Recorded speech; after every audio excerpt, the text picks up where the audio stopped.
माणूस स्वतःला देव समजणारा गंभीर आरोपांमुळे कायद्याच्या कचाट्यात अडकलाय. एका अवाढव्या गुन्हेगारी साम्राज्याची.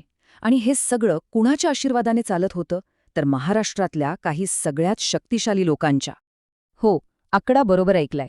1500 कोटी रुपये. विचार करा, एवढं मोठं साम्राज्य उभं केलं होतं अशोक कॅप्टन खरातने. आणि याचा पाया काय होता?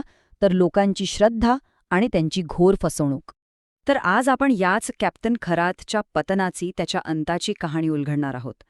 जो माणूस स्वतःला देव समजत होता, तो अखेर कायद्याच्या कचाट्यात सापडला तरी कसा? आणि हे खरंय, हे प्रकरण म्हणजे जणू एखाद्या क्राईम थ्रिलर सिनेमाची स्क्रिप्टच आहे. प्रत्येक वळणावर एक नवीन धक्का.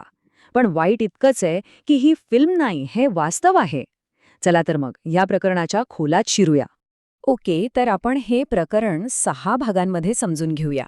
सगळ्यात आधी बघू कॅप्टनचा खेळ कसा संपला. मग त्याचा एका सामान्य खलाशापासून देव बनण्यापर्यंतचा प्रवास.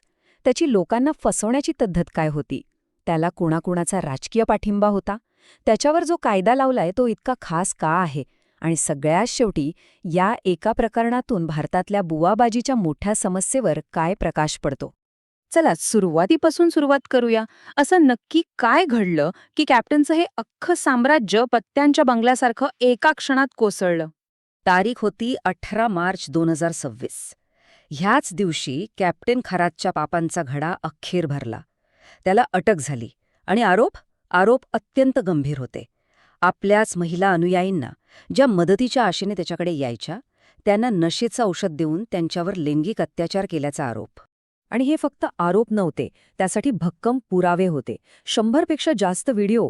हो, एका व्हिसलब्लोअरमुळे पोलिसांच्या हाती 100पेक्षा जास्त व्हिडिओ क्लिप्स लागल्या, ज्यात खरातचे सगळे काळे कारनामे कैद झाले होते.